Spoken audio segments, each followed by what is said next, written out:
Mr. President, fellow ladies and gentlemen, journalists, and everyone in this room, the team of President Biden, I'm very happy to welcome you in Ukraine. It is a great honor for me and for all of us.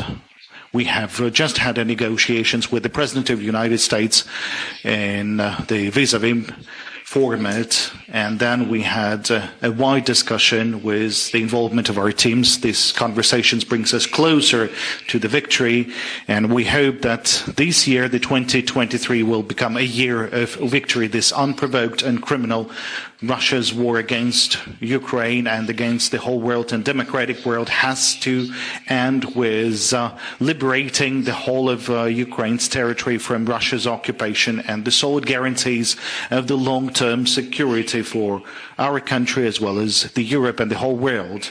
Right now, in Ukraine, the destiny of the international order based on international order is decided, and we, together with the President Biden and our allies and partners, have to continue doing everything possible so that the democratic world would win in this historic fight. Ukrainians remember the focus, the attention, the attitude of President Biden and the United States to every single Ukrainian, to Ukraine. We remain constantly in communication with the President of the United States over the course of this large-scale war, and this is the first visit over 15 years.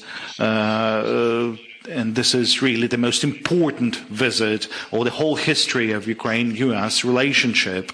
This is the visit in this most difficult period for Ukraine, when Ukraine is fighting for her own liberty, for the liberties of the world. And this underlines the results that we have already achieved and what sort of historic achievements we might gain all together with the whole world, with the United States, with Europe. And today our negotiations were very fruitful. They were very important and crucial, and as has become traditional in relationship between our countries, I would like to extend words of gratitude personally to Mr. President Biden and to his team, to the Congress, to all the US people, and I thank you for this level of Ukraine-US cooperation. And this week will be marking 1 year of our fight against Russia's aggression. So it's very symbolic that we solidify our resilience through 2 meetings with the President of Ukraine, my visit in December and the visit of the Mr. President of the United States to Kiev today. The results of this visit will surely be seen and will surely have a reflection on the battlefield and in liberating our territories. The decision of the United States on Abrams tanks for Ukraine has already presented a foundation for establishing a tank coalition, and it's of historic importance in many other aspects, more specifically in air defense, in Patriots, for the defense of our cities. Now, this is a very fundamental and crucial reinforcement of our capacities. We've also talked about long-range weapons and the weapons that may still be supplied to Ukraine, even though it wasn't supplied before.